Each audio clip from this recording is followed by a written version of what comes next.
हाय, मैं हूं अपूर्व शेठ और मैं स्वागत करता हूं आपका the right choices with oracles of Dalal street के एक और नए एपिसोड पे। फ्रेंड्स, इस शो में हम एक ही लक्ष्य के साथ आगे बढ़ रहे हैं कि real world stock market heroes से एक्शनेबल और इंसाइटफुल रिकमेंडेशंस लेके आपके सामने प्रस्तुत करें ताकि आप एक बेहतर ट्रेडर और इन्वेस्टर बन सको।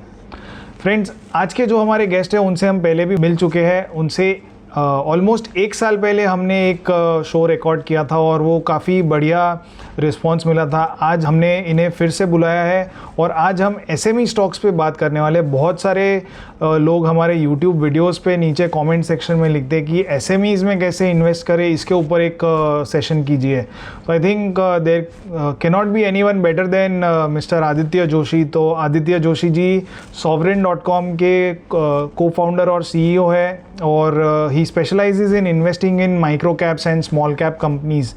और इनकी जो फर्म है ये भी स्मॉल कैप्स और माइक्रो कैप कंपनीज में इन्वेस्टमेंट कैसे करनी चाहिए, क्या इंफॉर्मेशन देखनी चाहिए, इसके ऊपर रिसर्च और पब्लिशिंग करती है। So Aditya ji, welcome to our show. We are pleased to have you once again with us.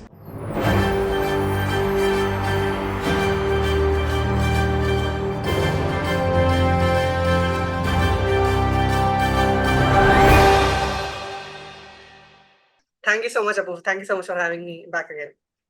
Thank you, thank you. So SME is the flavour of the season.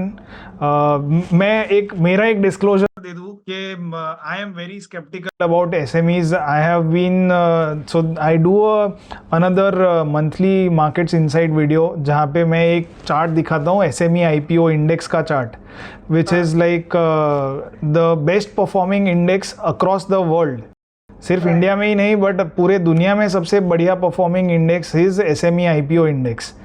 And जहाँ इतना बढ़िया परफॉर्मेंस है वहाँ I am sure कि वहाँ bubbles भी होंगे, red flags भी होंगे, ख़राब कंपनीज भी होंगी और साथ में अच्छी कंपनीज भी होती है। लेकिन इट इज़ लाइक फाइंडिंग, वो कहते हैं ना कि घास के ढेर में से सुई ढूंढने जैसा डिफ़िकल्ट है अच्छी SME कंपनी ढूंढना।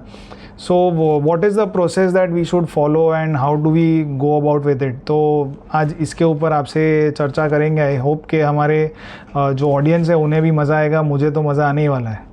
डेफिनेटली। सो अपूर्व जी, मैं आपको मे बी आई स्टार्ट इससे स्टार्ट करते हैं। I have a presentation prepared, तो उस प्रेजेंटेशन को खोल लेते हैं, उस पर ही चर्चा कर लेंगे। तो let me start sharing my screen.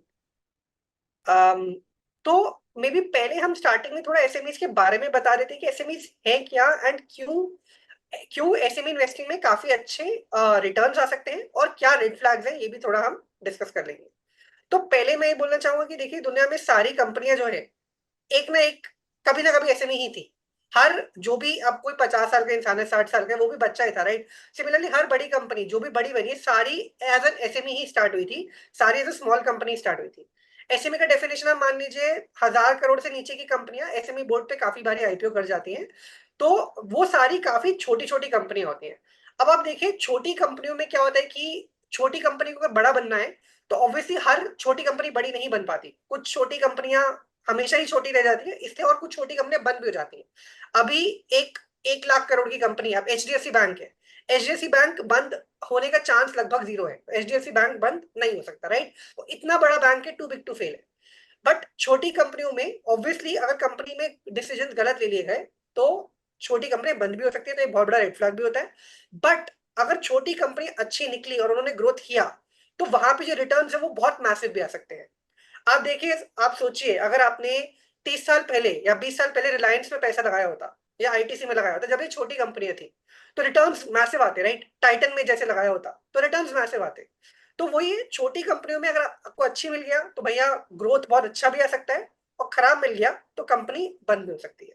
और अगर आप सोचे, राइट, टाइटन में जब राकेश वाले ने पैसा लगाया था तो उस टाइम पे ऑलमोस्ट एक एसएमई कंपनी ही थी, बहुत, उस टाइम पे 300 करोड़ के आसपास का मार्केट वैल्यूएशन रहता था। तो एक काफी छोटी कंपनी ही हुआ करती थी उस टाइम पे टाइटन, जब पहली बार राकेश वाला जी ने पैसा लगाया था। तो इसलिए ऑब्वियसली यहाँ पे रिटर्न्स भी हाई हैं, तो काफी अच्छे इन्वेस्टर भी एसएमई स्पेस में सॉर्ट ऑफ खेलते हैं। और जो सेकंड पॉइंट है मेरा, हॉकी स्टिक ग्रोथ। 300 करोड़ से 3000 करोड़ के बीच में काफी कंपनियां जो कि अच्छी होती है बहुत स्पीड से ग्रो भी करती हैं। तो यहाँ पे हॉकी स्टिक ग्रोथ आता है, इसी वजह से यहाँ पे आपको अच्छे रिटर्न्स भी देखने को मिलते हैं। तो ये स्पेस बहुत अट्रैक्टिव बन जाता है उन लोगों के लिए जो इस हॉकी स्टिक ग्रोथ को सॉर्ट ऑफ ढूंढ सकते हैं कि भाई कहाँ पे हॉकी स्टिक ग्रोथ आने वाला है। और हम ये भी बात करेंगे कि यार इनको स्पॉट पकड़े कैसे, इनका डिस्कशन हम पूरा अच्छे से करेंगे। कुछ एग्जाम्पल मैं देना चाहूंगा आपको कि भाई दर्शकों को समझ आए कि यार कितना ज्यादा यहाँ पे ग्रोथ अपॉर्चुनिटीज है, राइट। तो may be I give you some examples as well of hockey stick growth जो कि देखने को मिला है। आप देखिए कंपनी बॉन्डाडा इंजीनियरिंग, ये कंपनी 8 महीना पहले, 9 महीना पहले लिस्ट हुआ है या 10 महीना पहले, 160 रुपए का होता था उस टाइम पे। आज यही कंपनी 2600 रुपए का है। तो एक साल में 15 गुना हुआ है company, which is crazy. 15 Guna, I am very sure आपको HDFC बैंक या ITC में होने देखने को नहीं मिल सकता है। 15 गुना क्या, वहां तो 15% ही 15% ही खेगे रहते हैं, तो यहाँ 15 गुना हुआ है इस तरीके की कंपनी में। Similarly insolation energy, another very successful SME। आप देखिए एक साल पहले 180 रुपए की होती थी, आज यही कंपनी 3000 की है। तो 20 गुना ये स्टॉक हुआ है पिछले एक साल में, which is again massive massive growth, right. Similarly network people, again ये तीनों पोस्टर बॉयज ऑफ SMEs। ये आप स्टॉक देखिए, एक साल पहले 250 रुपए का होता था, आज यही स्टॉक 2000 रुपए का, अगेन 8 गुना हुआ है एक साल में। तो आप देखेंगे कुछ कंपनियों ने मैसिव मैसिव ग्रोथ की जो कि कहीं देखने को नहीं मिल सकते हैं। ऐसी मैं आपको खराब कंपनी भी दिखा सकता हूँ, खराब कंपनियां भी हैं। तो अगर आप अच्छी इन्वेस्टिंग नहीं करेंगे तो नुकसान भी होगा SME में, और होता भी है, राइट।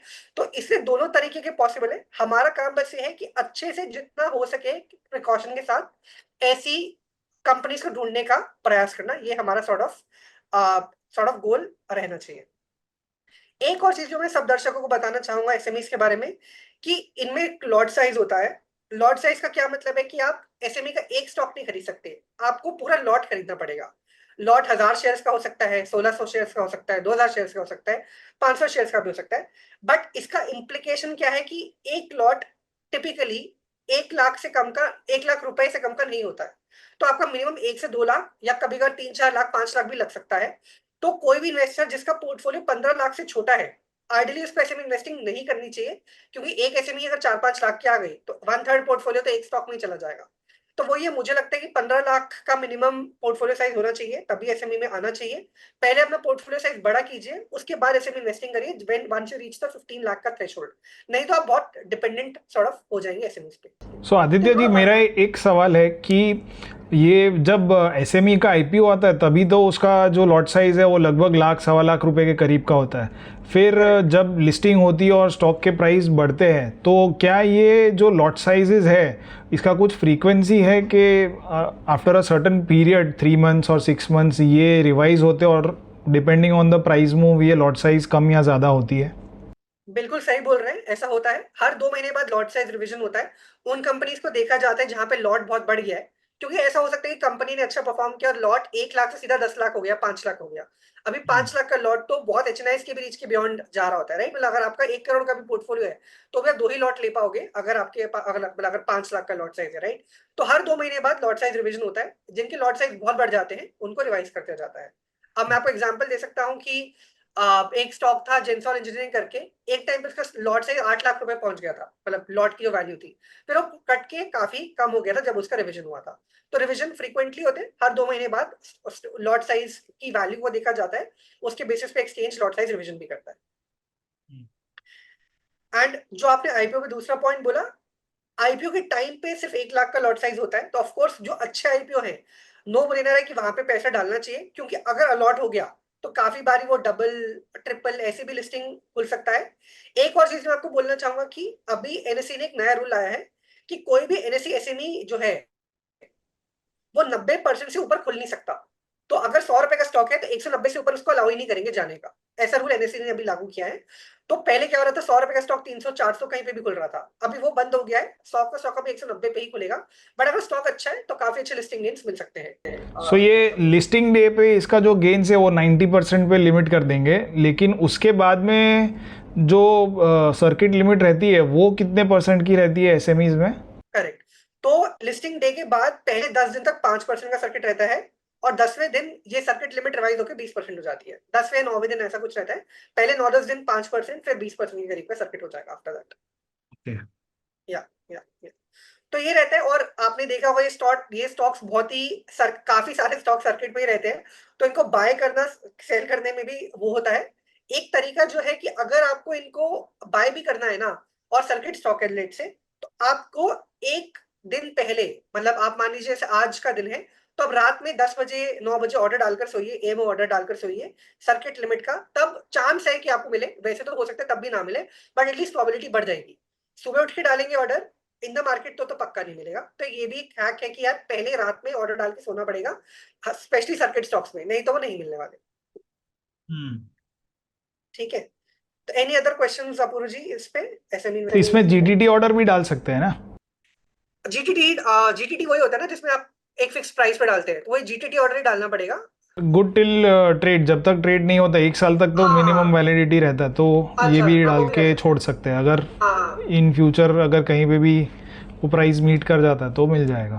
करेक्ट करेक्ट, वो भी कर सकते हैं। जीटीटी एमओ डालना भी सही रहता है, जीटीटी दोनों डाल सकते हैं। Make sense make sense. हाँ ठीक है ठीक है। तो आगे बढ़ते हैं। आई थिंक ये थोड़ा बैकग्राउंड मिल गया लोगों की एसएमईज होता क्या है। समरी में छोटी कंपनियां हैं, छोटी कंपनियों में फेल होने का भी रिस्क है और उसका बड़े होने का भी रिवॉर्ड है। तो दोनों साइड की बातें हैं। हमारा काम है वो कंपनी ढूंढना जहां हमें लगता है जो कंपनियां बड़ी हो सकती हैं। ठीक है, हम्म। अभी आगे एक बढ़ते इसका हैं। एक एग्जांपल है कि जो एप्पल, माइक्रोसॉफ्ट और ये जितनी भी बड़े बड़े कॉरपोरेशंस बन गए अभी, वो एक टाइम पे गराज से ही शुरू हुए चलो, थे, तो देवर लाइक इवन स्मॉलर देन अ एसएमई कंपनी। Exactly exactly. तो अमेजॉन आपने एकदम बिल्कुल सही बोला, गराज से स्टार्ट हुआ था, राइट। सारे बिजनेसेस ऐसे हम्बल बैकग्राउंड से ही स्टार्ट होते हैं। Majority of first generation entrepreneurs देखेंगे आप, धीरूभाई अंबानी ले लीजिए, आप फारूक पटेल ले लीजिए, जिन्होंने भी स्टार्ट की है, हितेश दोषी ले लीजिए, ये सब ने बहुत हम्बल बैकग्राउंड से अपनी बड़ी बड़ी कंपनियां चालू करी है, राइट। तो डेफिनेटली ये सब सारी बड़ी कंपनियां एक समय पे छोटी ही थी। तो आगे बढ़ते हैं। आई थिंक सबसे इंपॉर्टेंट चीज जो एसएमई में या फिर किसी भी कंपनी की इन्वेस्टिंग में है, कि भैया उसके प्रॉफिट बढ़ते रहने चाहिए। एंड इन्वेस्टिंग जो मैं हमेशा बोलता भी हूं, प्रॉफिट बढ़ेगा तो प्राइस बढ़ेगा, प्रॉफिट नहीं बढ़ेगा तो प्राइस नहीं बढ़ेगा, राइट। और प्रॉफिट बढ़ने के लिए सेल्स का बढ़ना भी जरूरी होता है। अल्टीमेटली सेल्स बढ़ेगा का क्या मतलब है कि लोग आपके प्रोडक्ट्स को अप्रिशिएट कर रहे हैं, कस्टमर्स को अच्छा लग रहा है आपका प्रोडक्ट, इसलिए वो आपको और ऑर्डर दे रहे हैं, आपका सेल्स बढ़ रहा है। और क्योंकि आपका सेल्स बढ़ रहा है, आपका प्रॉफिट बढ़ रहा है। तो इसके मैं आपको कुछ एग्जांपल दिखाता हूं अगेन कि भाई ये कहां पे हुआ। तो आप एनपीएसटी का ही ले लीजिए एग्जांपल। मैंने आपको दिखाया था ये स्टॉक 250 रुपए से 2000 रुपए गया था। अब इसके नंबर चेक करते हैं, इसके नंबर्स को क्या हुआ। आप देखिए इसके नंबर्स कितनी अच्छी स्पीड से ग्रो किए हैं। 19 करोड़ का सेल्स था, 2 करोड़ का प्रॉफिट था, 41 करोड़ का सेल्स हुआ, 7 करोड़ का प्रॉफिट हुआ, 128 करोड़ का सेल्स हुआ, 27 करोड़ का प्रॉफिट हुआ। आप देख रहे हैं एक साल में सेल जो है, या 2 साल में सेल जो है 10 गुना हो गया लगभग, 19 से 130 करोड़। Massive massive growth. और प्रॉफिट तो 14 गुना हो गया, राइट, 2 साल में। और 2 साल में स्टॉक प्राइस भी हम देखेंगे तो इसमें भी आपको काफी अच्छा ग्रोथ देखने को मिलेगा। 2 साल में तो ये स्टॉक आप मान लीजिए 50 गुना ही हो गया है। तो वो ये बहुत स्पीड से प्रॉफिट ग्रो किया है कंपनी ने, और बहुत स्पीड से प्राइस भी ग्रो हुआ है। एक और एग्जांपल हम लोग ले लेते हैं इसी का ही, इंसोलेशन एनर्जी। अगेन ये मैंने दिखाया था, इसमें बहुत अच्छा ग्रोथ आया था एक साल में। स्टॉक 200 रुपए से आपका 3000 रुपए हो गए, 15 गुना। इसके नंबर देखते हैं। अगेन आपको दिखेगा कि 200 करोड़, 279 और 737, 3 गुना सेल्स कर दिया है। और प्रॉफिट आप देखिए 11 करोड़ का 55 करोड़, 5 गुना। अगेन मैसिव ग्रोथ है, 5 गुना प्रॉफिट करना बड़ी बात है किसी भी कंपनी के लिए। बहुत स्पीड से कंपनी ने अपने आप को ग्रो करवाया है। अभी तीसरी चीज कि भैया एक और एग्जांपल ले लेते हैं। ठीक है, इसमें भी सेम ही चीज हुआ है। आप देखेंगे कि 11 करोड़ से अगेन 55 करोड़ का प्रॉफिट हुआ है, और 136 करोड़ से 383 करोड़ का सेल्स हुआ है। तो अगेन आपको दोनों जगह दिखेगा कि यार सेल्स ग्रोथ भी मैसिव है और प्रॉफिट ग्रोथ भी मैसिव है। हमारा काम वही है कि यार हम ऐसी कंपनियों में पैसा लगाएं जिनका प्रॉफिट भविष्य में बढ़ने वाला है। अगर हम ये गेस कर पाए कि यार इसका प्रॉफिट भविष्य में बढ़ सकता है, हमें वहीं पे पैसा लगाना है। जितनी तेजी से प्रॉफिट बढ़ेगा उतनी तेजी से स्टॉक प्राइस भी बढ़ेगा। इनफैक्ट अगर प्रॉफिट 10 5 गुना होता है ना, तो स्टॉक प्राइस हो सकता है 7 गुना 8 गुना 10 गुना भी हो जाए। तो प्रॉफिट बढ़ेगा तो प्राइस बढ़ेगा। और इसका एक काउंटर एग्जांपल भी ले लेते हैं। प्रॉफिट जहां नहीं बढ़ेगा वहां पे हम वो भी दिखा देते कि प्रॉफिट कहाँ गिरा। उसके एग्जांपल्स भी, जैसे किस कंपनी का लिए, एक्चुअली टिपिकली मेरा हमेशा मैं उन्हीं कंपनीज को देखता जहां प्रॉफिट बढ़ रहे होते हैं। जहां गिर रहे में भी एक दो एग्जांपल और दे लेते हैं। इसको ले लेते हैं, इस कंपनी का आप देखिए, यहाँ पे प्रॉफिट काफी स्पीड से गिरा है। तब देखेंगे 2 करोड़ से सीधा आपका 20 लाख का प्रॉफिट रही है इस कंपनी में, डॉकमोड हेल्थ करके है। तो इसका स्टॉक प्राइस भी आपको काफी क्रैश होता हुआ दिखाई देगा। आपका 260 रुपए से आपका 120 का आ गया है। तो दोनों जगह काम करता है, प्रॉफिट बढ़ेगा तो प्राइस बढ़ेगा, प्रॉफिट गिरेगा तो प्राइस गिरेगा। हमें वहां पैसा लगाना है जहां प्रॉफिट बहुत तेजी से बढ़ने वाला है। तो यहाँ पे मैं रुक जाता हूँ, कोई क्वेश्चंस आपके दिमाग में है तो उनको डिस्कस कर लेते हैं। नहीं, I think it is clear, ये तो क्लियर है, लेकिन ये अभी जैसे ये आगे लेंगे हम सवाल के ऐसे जो फॉल्स आते हैं उससे कैसे बच सके। Correct correct correct. तो आई थिंक हमें दोनों चीजें बतानी चाहिए। देखिए, जहां बढ़ रहा है वहां गिर भी रहा है। तो अगर गलती होगी तो गलती की सजा भी है। द गुड पार्ट इज की सजा है, स्टॉक प्राइस आधा हो जाएगा। बट अगर अच्छा निकला तो स्टॉक प्राइस 15 गुना हो जाएगा। लेट से आपके पास दो स्टॉक है, एक 15 गुना हो गया और एक आधा हो गया, तो फिर भी और दोनों में बराबर पैसा लगा हुआ था तो बड़ा पैसा बनेगा। तो वो ये, अगर गलती होती भी है तो गलती की सजा है यहाँ पे, और बड़ी सजा है। एचडीएफसी बैंक में गलती की सजा खास है नहीं, वो 15-20% ही गिरेगा। यहाँ 40-50% भी गिर सकता है स्टॉक अगर आपसे गलती हो गई। तो ये बहुत ही इंपॉर्टेंट है सबके लिए जानना कि गलती की सजा मिलेगी यहाँ पे भी, तो और बड़ी सजा मिलेगी। राइट। अभी हम अपने दूसरे वैल्यू पैरामीटर पे आ जाते हैं कि हमें हर स्टॉक को कोशिश करनी चाहिए कि उसके फेयर वैल्यूएशन पे खरीदे। ठीक है। फेयर वैल्यूएशन का क्या मतलब है कि अब हमें मालूम है कि यार पोटेटोस का एक फेयर वैल्यूएशन होता है, X रुपीज केजी, राइट, 20 रुपए किलो, 30 रुपए किलो, एक फेयर वैल्यूएशन रहता है। डायमंड्स का भी फेयर वैल्यूएशन रहता है। कुछ डायमंड्स, सॉलिड डायमंड्स बहुत महंगे आते हैं, जो डायमंड इतने अच्छे नहीं होते, थोड़े कम के भी आते हैं, बट हर चीज का एक फेयर वैल्यू रहता है। तो हमारा काम है कि हम उन कंपनियों में पैसा लगाएं जो कि फेयर वैल्यूएशन पे हमें मिल रही है। ठीक है। और अभी क्या है कि अगर आप देखेंगे, राइट, हर सेक्टर का एक फेयर वैल्यूएशन, और वैल्यूएशन कैसे चेक करते हैं ये भी इसको डिस्कस कर लेते हैं। तो this something called price to earnings ratio. ठीक है। आप स्क्रीनर में देखेंगे तो आपको यहाँ पे प्राइस टू अर्निंग्स रेशियो करके दिखाई देगा। ठीक है। हर कंपनी का प्राइस टू अर्निंग्स रेशियो रहता है, और प्राइस टू अर्निंग्स रेशियो के ऊपर ना एक प्रॉपर डेटा रहता है कि किस सेक्टर को कितना प्राइस टू अर्निंग्स रेशियो मिल रहा है, जो कि मैंने आपके सामने स्क्रीन पे डाल दिया है। कि यार आईटी सर्विस कंपनी है तो 30 से 50 का प्राइस टू अर्निंग्स रेशियो मिलेगा। फार्मा कंपनी है 20 से 30 का मिलेगा, कभी भी 40 का भी मिल जाता है। कैपिटल गुड्स है 30 से 60 का मिलेगा। आपको क्लीन एनर्जी दिखेगा, क्लीन एनर्जी आपको 50 से 90 के रेशियो पे मिल रहा है। और मैं भी थोड़ा जूम कर देता हूँ ताकि ज्यादा अच्छे से दिखाई दे।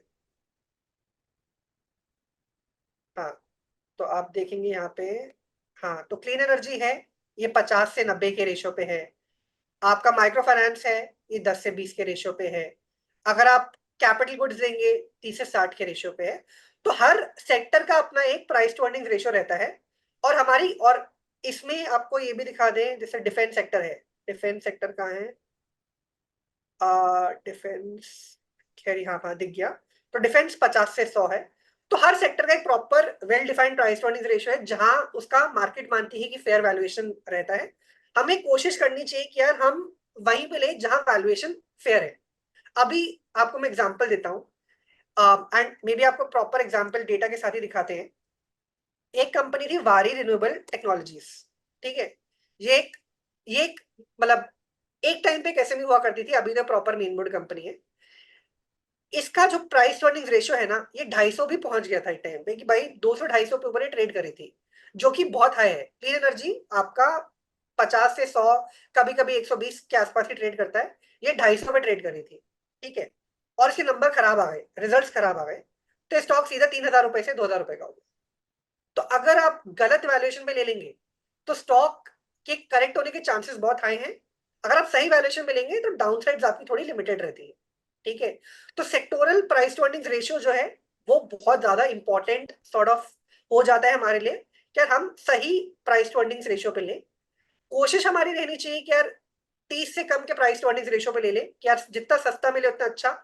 20 के आसपास, 30 के आसपास, बट आजकल क्या है कि कुछ सेक्टर्स में आपको एकदम सस्ते स्टॉक मिलेंगे नहीं। जैसे कि क्लीन एनर्जी में आपको कुछ भी सस्ता नहीं मिलने वाला है, आपको मुझे नहीं लगता 50 से कम पूरे क्लीन एनर्जी सेक्टर में कुछ भी मिलेगा। सिमिलरली डिफेंस है, वो 50-60 से कम कुछ भी नहीं है पूरी मार्केट में। तो आपको क्लीन एनर्जी, डिफेंस और टेक प्लेटफॉर्म्स, इन तीन सेक्टर में 50 से कम में कुछ नहीं मिलेगा। डिफेंस हो गया, फिर ईवी हो गया, ये भी काफ़ी एक्सपेंसिव है। Correct. EV, defence, clean energy, railways. Railways में फिर भी कुछ कुछ मिल जाएंगे आपको, जहां पे क्योंकि रेलवेज अभी थोड़ा नया सेक्टर है, इतना ज्यादा प्राइस नहीं हुआ है। But clean energy, defence, take platform और ईवी, इन सब में आपको कुछ नहीं मिलने वाला 50 से कम। 50 तो बेयर मिनिमम है, उतना उससे ऊपर ही मिलेगा। तो मुझे लगता है यहाँ पे 60, 70, 80 में भी मिले तो इतना कोई बुरा स्टॉक नहीं, फेयर वैल्यू के पास है। बट यहाँ पर भी मैं 150, 200 इन नंबर्स पे मैं, मतलब आप मान लीजिए मैं 100 के ऊपर तो कभी ले ही नहीं सकता कोई स्टॉक। 100 तो मेरा मैक्स है। मेरी कोशिश रहती है मैं 30 से कम का लूं, 30 से कम प्राइस टू अर्निंग्स रेशियो से कम का लूं। बट कुछ सेक्टर है मुझे मालूम है कि ये कभी हो ही नहीं सकता। डिफेंस में अगर आप 30 का वेट करते रह गए तो जिंदगी बीत जाएगी, बट स्टॉक नहीं मिलेगा। तो वही है कि उस सेक्टर में जहां हाई वैल्यूएशन है वहां 50, 60, 70, 80 यहाँ पर भी लिया जा सकता है। 100 से ऊपर तो मेरे हिसाब से कभी नहीं लेना चाहिए। ठीक है। और सेक्टर का प्राइस टू अर्निंग्स रेशियो ये सबको थोड़ा, मतलब ये ना काफी इन्वेस्टर्स को आइडली ये याद होना चाहिए कि यार क्लीन एनर्जी को 50 से 100 का मिल रहा है, डिफेंस को इतना मिल रहा है, फाइनेंस को कम मिलता है, 10 से 20 का मिलता है, रिसाइकलिंग 30 से 60 के आसपास मिलता है, वेस्ट मैनेजमेंट अगेन 30 से 60 के आसपास मिलता है, ड्रोन ज्यादा मिलता है, 70 से 120 का मिलता है। तो थोड़ा आइडिया रहना चाहिए किसका कितना रेशियो मिल रहा है, ताकि ना आप थोड़ा अच्छे से सही समय पे इन्वेस्टिंग सॉर्ट ऑफ हम लोग कर पाए। राइट। तो ये काफी इंपॉर्टेंट हो जाता है एसएमईज में, स्पेशली एसएमई में आपको बहुत हाई वैल्यूएशन कंपनीज भी मिलेंगी। वहां पे ले लिया ना तो बहुत ज्यादा रिस्क ऑफ डाउनसाइड है वो काफी बढ़ जाएगा। जितना अच्छे वैल्यूएशन पे लेंगे उतना अच्छी बात है हमारे लिए, उतना सॉर्ट ऑफ अच्छा रहेगा हमारे लिए। इसलिए चार्ट बहुत इंपॉर्टेंट हो जाता है। एंड ये चार्ट लोग इसका फोटो ले सकते हैं, पूरा चार्ट है यहाँ पे। और किसी को देखना है तो हमारी कंपनी में चार्ट हम हमारी वेबसाइट पे ही पड़ा रहता है, तो आराम से कोई भी आकर देख सकता है। कोई मतलब आराम से इसको देखा जा सकता है। और आपको चाहिए तो मैं दर्शकों के लिए सेपरेटली भेज भी दूंगा जो चार्ट है कि भाई किस सेक्टर को कितना प्राइस टू अर्निंग्स रेशियो मिलता है। तो अभी मैं थोड़ा पॉज लेता हूँ, any questions that you may have. नहीं, I think why do you think ये जो 100 का पी मल्टीपल है ये कुछ सेक्टर्स के लिए जस्टिफाइड है? Why that 100? Why not 90 and why not 110? Sure sure, I think good question. तो हाई, अगर एक सेक्टर को हाई मल्टीपल मिल रहा है, इसका क्या मतलब है कि मार्केट उस सेक्टर से हाई ग्रोथ एक्सपेक्ट कर रहा है। ठीक है। अब आप देखेंगे कि ऑयल कंपनी या कोई भी सीमेंट कंपनी है, वो कभी भी 100 पे ट्रेड नहीं करेगी, वो 30, 40 में भी 20 यहीं पे ट्रेड करेगी। राइट। क्योंकि हमें मालूम, मार्केट को मालूम है कि सीमेंट में स्टेबल ग्रोथ आएगा, ऐसा नहीं कि क्रेजी ब्रेकनेक ग्रोथ आएगा। जहां स्टॉक मार्केट को लगता है कि भाई ग्रोथ बहुत तेज आने वाला है, उस पूरे सेक्टर को ही हाई मल्टीपल दे दिया जाता है। अभी जैसे डिफेंस में आप देखेंगे, आप कोई भी कंपनी ले लेंगे बहुत अच्छे ग्रोथ देखने को मिल रहे हैं। आप जेनटेक का एग्जांपल लीजिए। मैं आपको एक एग्जांपल दिखाता हूँ, जैसे मतलब कुछ एग्जांपल से ही देख लेते हैं, ज्यादा अच्छा रहेगा। आप देखिए जैसे एक कंपनी है कृष्णा डिफेंस। ठीक है। इसके आप नंबर देखिए, 5 करोड़ का प्रॉफिट था जो कि डबल हो गया है, एक साल में 10 करोड़ हो गया है। ठीक है। तो बहुत आपको हैवी ग्रोथ देखने को मिल रहा है। सिमिलरली मैं आपको एक और एग्जांपल दिखाता हूँ, ये भी एक डिफेंस कंपनी है, निभी करके। इसका प्रॉफिट आप देखेंगे, अगेन 5 करोड़ का था, 12 करोड़ हो गया है इसी क्वार्टर में। और साल का भी देखेंगे तो 5 करोड़ का था जो कि बढ़ के 22 करोड़ हो गया है। तो आपको बहुत हैवी ग्रोथ देखने को मिल रहे हैं। राइट। आपका सीधा प्रॉफिट 4 गुना हो गया, तो that's a great thing. Right. तो जहां आपको हैवी ग्रोथ देखने को मिलता है वहां मार्केट हाई मल्टीपल देता है, जहां आपको लो ग्रोथ देखने को मिलता है वहां मार्केट आपको लो मल्टीपल देता है। और as of now clean energy, defence, EV में मार्केट ये मानता है कि बहुत अच्छा ग्रोथ आने वाला है। और ये लॉजिकल भी है, मतलब पीएम सूर्योदय योजना है जो सोलर की हेल्प कर रही है। क्लीन एनर्जी में ऑब्वियसली मतलब प्राइम मिनिस्टर का बहुत फोकस है, गवर्नमेंट का बहुत फोकस है। सिमिलरली डिफेंस, इंडिया को सुपर पावर बनना है तो अपना डिफेंस होना चाहिए, डिफेंस में अच्छा ग्रोथ आने वाला है। और यही आपको लार्ज कैप में भी दिखेगा। हैल एचएएल जो है बहुत अच्छा से ग्रो कर रहा है। Mazagon dock top notch stock है, बहुत अच्छे से ग्रो कर रहा है। तो जो चीज आपको नीचे देखने को मिल रही है ना, सेम चीज आपको बड़ी कंपनियों में भी देखने को मिलेगी कि डिफेंस सेक्टर में ग्रोथ हर जगह अक्रॉस द बोर्ड बहुत अच्छा आ रहा है। इसलिए पूरे सेक्टर को ही हाई वैल्यूएशन दे दिया गया। एंड एक मैं पी का एक लॉजिकल डेफिनेशन बता देता हूँ कि पी होता क्या है। पी का ही मतलब है कि अगर आप पूरी कंपनी खरीद लो, आपको लेट से पूरी कंपनी खरीदने में 1,000 करोड़ रुपए लग गए, आपके 1,000 करोड़ रुपए थे, आपने पूरी कंपनी 1,000 करोड़ में खरीद ली, तो कितने साल बाद वो पैसा आपको वापस मिल जाएगा? ठीक है, पर कंपनी के प्रॉफिट्स के थ्रू। तो अगर एक 1,000 करोड़ में आपने कंपनी खरीदी और आपने 30 के पी पे ली थी, तो आप ये मान रहे हो कि 30 साल में आपको पूरा पैसा वापस मिल जाएगा, 30 साल में आप 1,000 करोड़ रिकवर कर लोगे। वो पे बैक पीरियड हो गया। अभी आप 100 के पी पे कंपनी कब लोगे? 100 का मतलब है कि 100 साल में पैसा वापस मिलेगा। आप सोचो, एक कंपनी आपको 30 साल में पैसा वापस कर रही है, एक कंपनी आपको 100 साल में पैसा वापस कर रही है। कोई भी लॉजिकल बंदा वही कंपनी खरीदेगा जो 30 साल में पैसा वापस कर रही है। बट इसका रीजन क्या है कि कोई 100 का पी पे क्यों ले रहा है? क्योंकि ग्रोथ तेज आने वाला है। तो जो आज का प्रॉफिट है वो अंडरस्टेटेड है और कल का प्रॉफिट बहुत स्पीड से बढ़ेगा। तो ऑन पेपर जो मुझे आज 100 साल का पे बैक पीरियड दिख रहा है, वो गिर के मे बी 25 साल 20 साल में ही वापस आ जाएगा पैसा। इसलिए लोग हाई वैल्यूएशन के स्टॉक्स भी खरीदने को तैयार हो जाते हैं जहां सेक्टर में अच्छा ग्रोथ आता है। तो यही रीजन है कि भाई कुछ सेक्टर को कम पी मिलता है, पेपर में कभी आपको हाई वैल्यूएशन नहीं मिलेगा। पेपर एक बहुत ही स्टैंडर्ड सेक्टर है, कभी भी हाई वैल्यूएशन नहीं मिलेंगे। Defence, drone, EV, clean energy, take platform, यहाँ हमेशा आपको हाई मल्टीपल दिखाई देंगे क्योंकि यहाँ पे ग्रोथ अच्छा आने वाला है। पर यहाँ पे ये ग्रोथ अगर नहीं आई तो ऐसे हाई वैल्यूएशंस पे खरीदने पे नुकसान भी बड़ा होगा। एग्जैक्ट अगर ग्रोथ अभी आपने पूरा थीसिस ये बना रखा है कि ग्रोथ आएगी, राइट, तभी आप हाई वैल्यूएशन में ले रहे हैं। अगर वो ग्रोथ नहीं आई तो नुकसान भी बड़ा होने वाला है और इसमें कोई डाउट नहीं है। जैसा कि मैंने दिखाया कि कुछ केसेस में ग्रोथ नहीं आती है तो नुकसान भी फिर बड़े होते हैं। आप मान लीजिए आपने 100 के पी पे लिया, ग्रोथ नहीं आई, तो स्टॉक गिरेगा भी बड़ी तरीके से और 50 हो सकता है 50% का लॉस भी हो जाए। तो सारा गेम है ग्रोथ का कि ग्रोथ को आप कितने अच्छे से प्रेडिक्ट कर पाते हैं। जहां आपने प्रेडिक्ट कर दिया अच्छे से, वहां पैसा बनेगा। जहां से गलती हुई वहां पैसा जाएगा। बट गुड पार्ट इज कि जब पैसा बनता है तो बड़ा बनता है, और जब जाता है तो 100% से ज्यादा तो जा ही नहीं सकता। मतलब बनने को 10 गुना 20 गुना भी हो सकता है, जाने को डाउन साइड आपकी 100% में कैप्ड है कि इससे कम आपसे कोई पैसा ले तो लेगा नहीं कि आपने इस कंपनी में पैसा लगा दिया तो मुझे पैसा दे दो। तो जो लगाया था उतना ही जा सकता है, तो डाउन साइड कैप हो जाते हैं आपको बेसिकली। तो ये ग्रोथ को आइडेंटिफाई कैसे करें कि ये वाकई में ग्रोथ आएगी ये नहीं आएगी? Exactly, I think now the main question is कि भाई ग्रोथ को आइडेंटिफाई कैसे करें। यही सारा सवाल हो जाता है कि इस ग्रोथ को हम आइडेंटिफाई कैसे करें, राइट। अब इसके हम नेक्स्ट स्लाइड पे आते हैं। इसके हाँ, तो इसके कुछ 5-6 तरीके हैं जिसको हम थोड़ा स्टडी करेंगे। पहला तरीका है प्रेफरेंशियल इक्विटी अलॉटमेंट। और ये मैं थोड़ा समझाता हूँ कि प्रेफरेंशियल इक्विटी अलॉटमेंट होता क्या है। प्रेफरेंशियल इक्विटी अलॉटमेंट है कि कंपनी ने कुछ अच्छे रिच एच इन्वेस्टर से पैसा लिया है ग्रोथ के लिए। इसको ग्रोथ कैपिटल भी आप बोल सकते हो कि कंपनियां एच को शेयर्स इशू करेंगी ऑफ द मार्केट और उनसे पैसा ले लेंगे अपने बैंक अकाउंट में for growth of the company.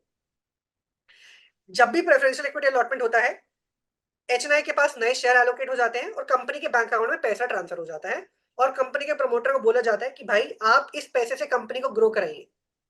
ठीक है, अभी आप देखिए कि एच अपना हार्ड अर्न मनी किसी कंपनी को दे रहा है, तो वो तभी देगा जब काफी डिलीजेंस उसने किया होगा कंपनी के ऊपर, राइट। तो बहुत डिलीजेंस किया जाता है प्रेफरेंशियल इक्विटी अलॉटमेंट को करने से पहले एच के द्वारा। They will do a lot of diligence on the company.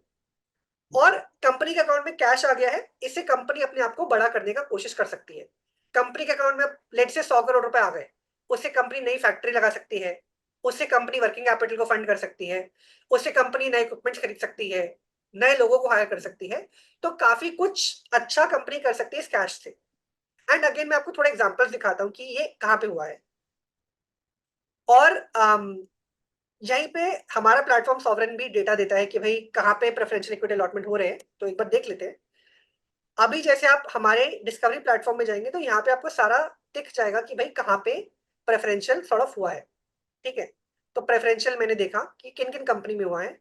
आप यहाँ पे एसएमई सेलेक्ट कर लीजिए तो आपको सारे एसएमई के प्रेफरेंशियल दिख जाएंगे। ठीक है, तो पीएनजीएस गार्गी में अभी प्रेफरेंशियल अलॉटमेंट हुआ है, इसमें काफी सारे इन्वेस्टर्स ने पैसा दिया है। कृष्का में प्रेफरेंशियल हुआ है, न्यू जैसा में प्रेफरेंशियल हुआ है, and so on and so fourth. अभी मैं आपको दो एग्जांपल दिखाता हूँ जहां पे प्रेफरेंशियल हुआ था और फिर क्या हुआ। तो प्रेफरेंशियल है आपका मैकफॉस लिमिटेड में प्रेफरेंशियल हुआ था 430 रुपए पे। ठीक है, इस पे सेज वन करके एक अच्छा फंड है, उसने कंपनी को पैसा दिया था कि भैया आप हमसे इतने पैसे ले लीजिए। कितने करोड़ थे? लगभग लगभग 25 करोड़ रुपए उसने कंपनी को दे दिए कि आप हमसे 25 करोड़ ले लीजिए और कंपनी को बड़ा कीजिए। ठीक है, कंपनी में ग्रोथ आना चालू भी हो गया है। आप देखेंगे 430 रुपए में प्रेफरेंशियल हुआ था, आज स्टॉक प्राइस 650 रुपए का है। तो 6 महीने में लगभग 50% रिटर्न आ गया है।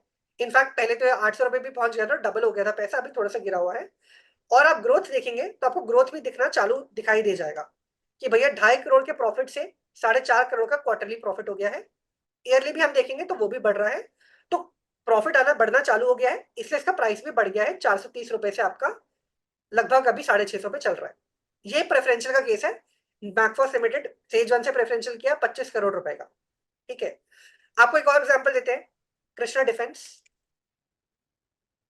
इसने प्रेफरेंशियल किया था 304 रुपए पे और इसे 70 करोड़ रुपए मार्केट से उठाए थे। ठीक है, 70 करोड़ रुपए उठाए हैं 304 रुपए पे। अभी इसका देख लेते हैं क्या हुआ। इस पैसे से ऑब्वियसली कंपनी को ग्रो कराने का कोशिश कर रहा है। इनके भी आप देखेंगे तो जो प्रॉफिट है 3 से सीधा 7 करोड़ हो गया है हाफ ईयरली प्रॉफिट, और ईयरली भी 5 से 10 करोड़ हो गया है। तो क्लियरली प्रॉफिट ग्रोथ आ रहा है। और स्टॉक प्राइस भी देखिए 300 रुपए पे प्रेफ हुआ था, 780 रुपए का प्रेफ आज प्राइस हो चुका है। तो स्टॉक डबल हो चुका है। तो प्रेफरेंशियल एक बहुत अच्छा तरीका है स्टॉक्स को आइडेंटिफाई करने का कि कहाँ पे ग्रोथ आने वाला है। और ये पूरा लिस्ट आपको सॉवरेन पे आराम से मिल जाएगा, किस कंपनी में प्रेफरेंशियल हुआ है किस पे नहीं हुआ है। अभी एक सवाल आएगा कि क्या सारी प्रेफरेंशियल कंपनियों में पैसा बनता है? ऐसा कुछ नहीं होता, गारंटी कुछ नहीं होता स्टॉक मार्केट में। ऐसा हो सकता है कि प्रमोटर गलत डिसीजन ले ले और वो पैसा बर्न कर दे, उससे जल जाए पैसा, राइट। उस केस में ग्रोथ नहीं आएगा और स्टॉक प्राइस भी अच्छा रिएक्ट नहीं करेगा। हिस्टोरिकली देखा गया है पिछले 1-1.5 साल में 70 से 80% जो कंपनियां हैं प्रेफरेंशियल के बाद वो अच्छा परफॉर्म करती हैं, क्योंकि प्रमोटर बिजनेस को ग्रो करा पाता है। 20 से 30% केसेस में प्रमोटर बिजनेस को ग्रो नहीं करा पाता है पैसा उठाने के बाद भी। तो ऑफ कोर्स कोई गारंटी नहीं है कि भाई पैसा बनेगा। 70% केस में हिस्टोरिकली देखा गया बनेगा, फ्यूचर में ऑब्वियसली कोई बता नहीं सकता। हिस्टोरिकली ये डेटा है 70% केसेस में आपका मान लीजिए पैसा बनता है, 30% में प्रमोटर कंपनी के प्रॉफिट को ग्रो नहीं करा पाता है। हमारा काम है ये चेक करना कौन ग्रो करा पाएगा कौन ग्रो नहीं करा पाएगा। जो ग्रो करा पाएगा वहां पे पैसा लगाना, जो ग्रो नहीं करा पाएगा वहां पे पैसा नहीं लगाना। ओके, तो इसमें यहाँ पे हम ये देख सकते हैं कि जिसका मार्केट प्राइस और प्रेफरेंशियल प्राइस में जो डिफरेंस है वो काफ़ी कम हो, तो वैसे स्टॉक्स ऑप्ट करने चाहिए, ऐसा कुछ आपने देखा है? सो जो चल गया है, जो अपने प्रेफरेंस प्राइस के बहुत ऊपर चला गया है, वो उसमें तो इन्वेस्ट करने में, तो जैसे अभी आपकी ये लिस्ट है ये अप्रैल और मई की है, तो वहाँ से तक लगभग सारे ही स्टॉक्स ऊपर चल चुके हैं। बट जैसे जो भी नया रिसेंट जहाँ पे हुआ हो, तो वैसे स्टॉक्स में अगर आप निवेश करें तो you are getting at a price where the HNI और the promoter has put in the money. तो ये आपका बिल्कुल सही कोरोलरी है कि इसलिए हम बहुत ही क्लियरली मेंशन करते हैं कि प्रेफरेंशियल का प्राइस कितना है। आप देखेंगे 233 रुपए का प्रेफरेंशियल है, 98 रुपीज से प्रेफरेंशियल हुआ है। आप मेरी स्क्रीन देख पा रहे हैं? हाँ, यस। हाँ सॉरी, 98 रुपीज में प्रेफरेंशियल हुआ है। सिमिलरली सोलो इंफ्राटेक, यहाँ नंबर नहीं है, विवियाना पावरटेक में 625 पे हुआ है, 134 पे हुआ है। तो जितना आप पास लेंगे प्रेफरेंशियल की, उतना प्रोबेबिलिटी आपकी अच्छी हो जाती है कि भैया आपको फायदा हो सकता है। जितना ज्यादा पास उतना ज्यादा फायदे के चांसेस हो जाते हैं। इसलिए मैं हमेशा ये बोलता हूँ कि जरूर चेक करना चाहिए कौन सा स्टॉक अपने प्रेफरेंशियल प्राइस के पास ट्रेड कर रहा है। बट एक चीज मैं बोलना चाहूंगा कि प्रेफरेंशियल का क्या मतलब है कि प्रमोटर अच्छा है, ये HNI ने चेक किया है। और अच्छा प्रमोटर खराब अचानक से बन नहीं जाता है। तो काफी प्रेफरेंशियल स्टॉक इवन जब 4 गुना 5 गुना हो जाते हैं वो फिर भी अच्छे बिजनेस रहते हैं, क्योंकि प्रमोटर अच्छा है। एचना प्रेफरेंशियल ये सिग्नल जरूर करते हैं मार्केट को कि प्रमोटर की कैपेबिलिटी में HNI को बहुत कॉन्फिडेंस है, जो कि बहुत ज्यादा इंपॉर्टेंट सॉर्ट ऑफ चीज है, राइट। इसलिए आप देखेंगे एक स्टॉक है निबी करके, 350 रुपए में प्रेफ हुआ था, वो 750 पे गया, 1400 पे गया, आज वो 2000 पे है, तो या 1900 पे है। तो वो प्रेफ के कुछ स्टॉक्स हमेशा अच्छे रहते हैं, वो क्योंकि प्रमोटर अच्छा रहता है, अनलेस उससे बेटर प्रमोटर मार्केट में आ जाए। इसलिए प्रेफ के स्टॉक्स को ये नहीं सोचना चाहिए कि यार ये तो चल गया। आपको हमेशा उसको एज एन इंफॉर्मेशन यूज करना चाहिए और उसको फ्रेश ग्रोथ के लिए देखना चाहिए कि यार ये आगे ग्रो करा पाएगा कि नहीं करा पाएगा। तो हमेशा प्रेफरेंशियल स्टॉक्स को हमेशा ध्यान में जरूर रखना चाहिए, भले ही प्रेफरेंशियल पुराना ही क्यों ना हो, क्योंकि आगे भी ग्रोथ आ सकता है। बट आपका पॉइंट सही है, जितना पास लेंगे प्रेफरेंशियल प्राइस का उतना ज्यादा फायदा की उम्मीद हो सकती है। और अगर प्रेफरेंस से डिस्काउंट में चला गया हो तो? ऐसा हो सकता है, अगेन वेरी गुड क्वेश्चन, ऐसा होता भी है, डिस्काउंट पे जाता है। ये आपके स्क्रीन पे अभी दिख रहा है ये एक स्टॉक विवियाना पावर। ये डिस्काउंट पे नहीं गया है, ये 625 पे प्रेफ हुआ है, अभी 800 रुपए का स्टॉक है, तो ये डिस्काउंट पे नहीं गया है, प्रेफरेंशियल। हाँ, ये 538 जो है वो करंट प्राइस है कि? 530 तो मार्केट कैप है। Okay, I thought, oh sorry, I हाँ, थॉट के तो वो करंट प्राइस है। नहीं नहीं नहीं, ये मार्केट कैप है। तो ओके। करंट प्राइस का 800-900 रुपए के आसपास का है। तो ये नीचे नहीं गया है। मैं आपको एग्जांपल दे सकता हूँ कौन सा गया है। कैंटेबल करके एक है स्टॉक। तो नीचे, मतलब मैं आपको यहाँ पे दिखा देता हूँ। खैर, ये कैंटेबल करके एक स्टॉक है। इसमें प्रेफरेंशियल हुआ था 250 रुपए के आसपास। ठीक है, हम्म। 250 रुपए पे प्रेफ हुआ था, ये गिर के काफी टाइम नीचे भी गया था, ये 200 190 रुपए में पहुंच गया था। तो ये काफी अट्रैक्टिव बन जाते हैं। हालांकि इसमें एक रिस्क रहता है, अगर प्रेफरेंशियल प्राइस नीचे चला गया, और काफी बारी पैसा ना लेट आता है थोड़ा कंपनी के पास। मतलब आज प्रेफरेंशियल अनाउंस हुआ है तो 3 महीने बाद कंपनी के बैंक अकाउंट में पैसा आएगा। अगर कभी कभी अगर प्रेफरेंशियल प्राइस से नीचे चला जाता है स्टॉक मार्केट का प्राइस, तो प्रेफरेंशियल कैंसिल भी हो जाता है, और ऐसा भी हुआ है मार्केट में। ऐसा आप मान लीजिए 20 में से एक केस में होगा, या भी 30 में से एक केस में होगा, बहुत कम चांस होता है। बट प्रेफरेंशियल कैंसिल भी होते हैं। अगर सस्ता मिल जाए तो काफी बारी वो बहुत अच्छा ल्यूक्रेटिव बाय बन जाता है। जैसे यहाँ पे अगर आप देखेंगे, प्रमोटर ने खुद ने बाइंग चालू कर दिया था। ये 250 से 190 आया, प्रमोटर खुद बाय कर रहे थे। 220 रुपए में प्रमोटर ने भर के बाइंग किया है। तो काफी बारी आपको प्रमोटर बाइंग कर दिख जाएगी जब वो नीचे आने की कोशिश करता है। नीचे आते भी है। अभी एक और स्टॉक है फैंटम। इसमें भी स्टॉक जो है प्रेफरेंशियल से नीचे चला गया था, तो 430 के आसपास प्रेफ हुआ है, और ये 390 में भी गया था। बट प्रेफरेंशियल की प्राइस को ना बहुत स्ट्रॉन्ग सपोर्ट माना जाता है मार्केट में। काफी बारी वहां से बाउंस बैक देखने को मिलता है, कि उससे नीचे जाएगा तो आपको हैवी बाउंस बैक हमेशा देखने को मिल सकते हैं। हम्म। या तो ये तो हो गया हमारा प्रेफरेंशियल की बात। ठीक है, एनी क्वेश्चन ऑन प्रेफरेंशियल अपूर्व जी? नहीं, नो, नथिंग। ठीक है, अभी नेक्स्ट है लार्ज ऑर्डर। लार्ज ऑर्डर में थोड़ा समझाता हूँ कि दर्शकों के लिए कि लार्ज ऑर्डर क्या होते हैं। अभी आप देखिए, एक 100 करोड़ की एक कंपनी है, उसका रेवेन्यू है 100 करोड़ रुपए। ठीक है, अब इस कंपनी को 500 करोड़ का ऑर्डर मिल गया 1 साल में एग्जीक्यूट करने के लिए। ठीक है, अगर ये कर पाई तो सीधा रेवेन्यू 100 से 500 चला जाएगा 1 साल के अंदर अंदर, और प्रॉफिट भी 5 गुना होने के आसार है। राइट। तो ये लार्ज ऑर्डर भी बहुत बड़ा तरीका होता है टू टेल कि कौन सी कंपनी अच्छा परफॉर्म कर सकती है। एंड अगेन मैं आपको इसका एग्जांपल देता हूं। ये कंपनी है, इसका एग्जांपल मिलेगा आपको डायनेमिक सर्विसेज एंड सिक्योरिटीज। ठीक है, आप इस कंपनी को देखेंगे ना, तो इसका रेवेन्यू है केवल 100 करोड़ रुपए का, और इसको एक ऑर्डर मिला था 725 करोड़ का नाको फुर्जा से। और ये कंपनी काफी रेप्यूटेड है, नाको फुर्जा। 725 का ऑर्डर मिला है 18 महीने में एग्जीक्यूट करने का। और अगर आप स्टॉक प्राइस देखेंगे ना, तो स्टॉक प्राइस ने काफी पॉजिटिवली ऑलरेडी रिएक्ट किया है। ऑलरेडी जो स्टॉक प्राइस है वो आपका, मतलब आपका 100 रुपए पे कंसोलिडेट कर रहा था, 100 से बढ़ के आपका सीधा 274 रुपए भाग गया है। अभी सवाल सिर्फ इतना है कि क्या ये प्रॉपर एग्जीक्यूशन कर पाएगा। अगर एग्जीक्यूशन कर पाया तो इसके प्रॉफिट्स बहुत स्पीड से बढ़ेंगे। अगर एग्जीक्यूशन नहीं कर पाया तो ऑब्वियसली प्रॉफिट से कुछ नहीं होगा, हो सकता है गिर भी जाए। तो सवाल सारा ये है कि भाई प्रॉफिट की एग्जीक्यूशन हो पाएगा कि नहीं। अगर आपको लगता है हो पाएगा तो of course it can be a good investment. आपको लगता है नहीं हो पाएगा तो it can be a bad investment. Right. तो ऐसे ऑर्डर बुक्स पे कम स्टॉक्स बहुत रिएक्ट करते हैं। सिमिलरली मैं आपको एग्जांपल देता हूँ, बॉन्ड डाटा। ठीक है, एक और एग्जांपल है। तो ये आप देखिए, बॉन्ड डाटा। इस कंपनी की ऑर्डर बुक ना हमेशा से मैसिव रही है, हमेशा से इसको बहुत ऑर्डर्स मिले हैं। 59 करोड़ का ऑर्डर, 5 करोड़ का ऑर्डर, 317 करोड़ का ऑर्डर, 15 करोड़ का ऑर्डर, 2 करोड़ का ऑर्डर, 939 करोड़ का ऑर्डर, 1.4। मतलब 4 मई को जब प्रेजेंटेशन हुआ था तो बोला था 1800 करोड़ की ऑर्डर बुक है। तो बहुत मैसिव ऑर्डर बुक इस कंपनी की हमेशा से रही है। एंड अगेन बॉन्ड डाटा का एग्जांपल मैंने स्टार्टिंग में भी दिया था। इसका स्टॉक प्राइस भी आप देखेंगे तो ये इंडिया, ये पिछले 1 साल का सबसे सक्सेसफुल स्टॉक है। 150 से 250 रुपए स्टॉक भाग गया है। तो ऑर्डर्स का डेटा और ऑर्डर बुक इंफॉर्मेशन ये बहुत इंपॉर्टेंट है। इससे हमें बहुत इंसाइट मिल सकती है। हमारा काम क्या है कि ऑर्डर बुक इंफॉर्मेशन से हमें गेस कर पाए कि कितना प्रॉफिट आएगा और कितना रेवेन्यू आएगा। और ये पॉसिबल है। अगेन मैं आपको एग्जांपल दिखा सकता हूं। इसी कंपनी में डायनेमिक का एग्जांपल ले लेते हैं। अगर ये ऑर्डर एग्जीक्यूट हो जाता है, जो कि सर्टेन नहीं है, अगर ऐसा हो जाता है तो इसने बोला है 1.5 साल में 700 करोड़ का ऑर्डर एग्जीक्यूट कर सकते हैं। तो अगर आप देखेंगे 1.5 साल में 700 करोड़, तो एक साल में कितना एग्जीक्यूशन हुआ, डिवाइड कर लेते हैं, 700 डिवाइडेड बाय 18, लगभग 500 करोड़ के जितना। हाँ करेक्ट करेक्ट, 500 करोड़ मोटा मोटी आपका एग्जीक्यूट हो जाएगा। तो अगर एग्जीक्यूशन हुआ तो काफी स्ट्रॉन्ग स्टॉक है, देखने को मिल सकता है आगे भी अच्छे से। अगर एग्जीक्यूशन नहीं हुआ तो ऑफ कोर्स दिक्कतें भी आ सकती है स्टॉक में। बट क्लियरली हमने कॉल पे ही मैथ कर लिया कि भाई 500 करोड़ का रेवेन्यू आ सकता है इस साल अगर एग्जीक्यूशन हो जाएगा, right.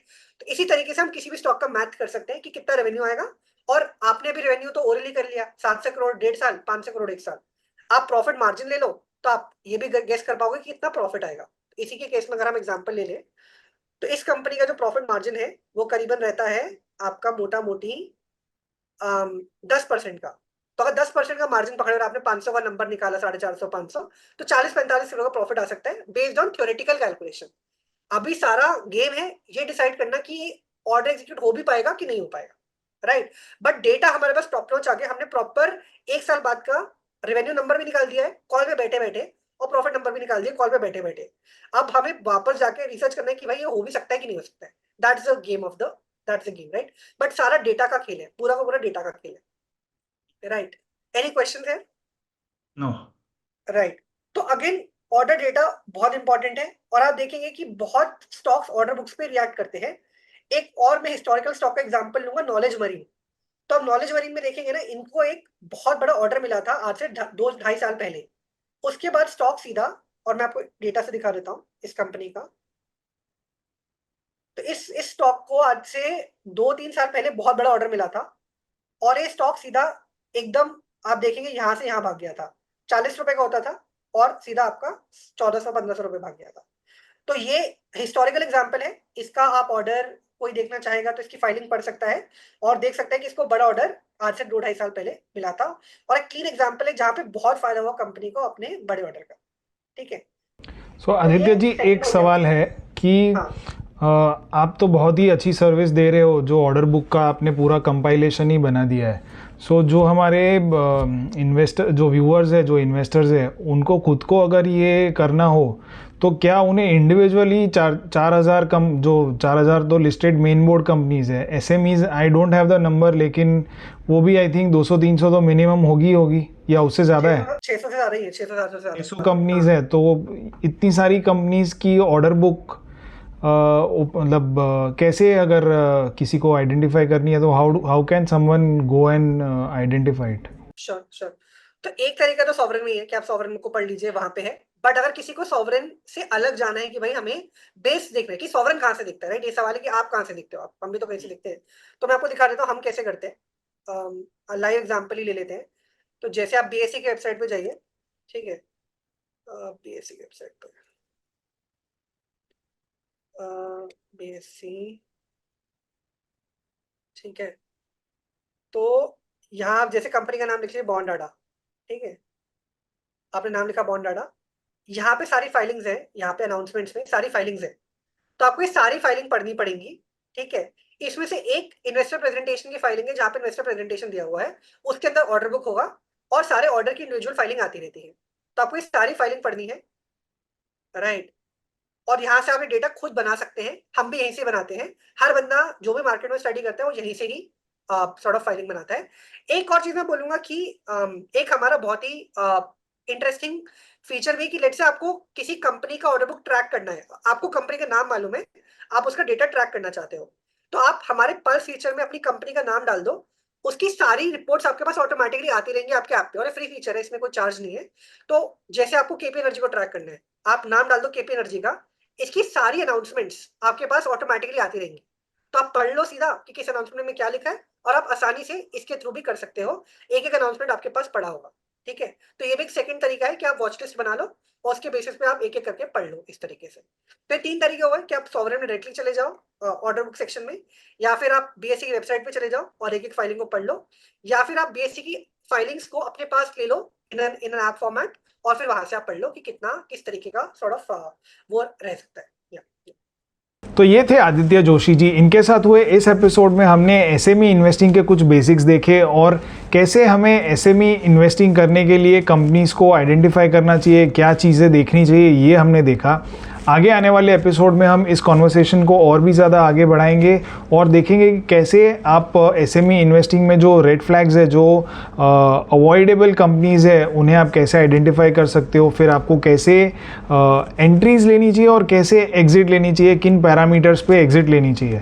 So exits are very important और एसएमई इन्वेस्टिंग में तो एग्जिट बहुत ही ज़्यादा इंपॉर्टेंट हो जाती है। तो ये आगे आने वाला एपिसोड बिल्कुल भी मिस मत कीजिएगा। तो चलिए मिलते हैं आगे आने वाले एपिसोड में, तब तक के लिए हमारी चैनल को ज़रूर सब्सक्राइब कीजिए। Thank you. Samco trading app, आप ही के ट्रेडिंग का अनदेखा सच। Investments and securities market are subject to market risks. Read all the related documents carefully before investing.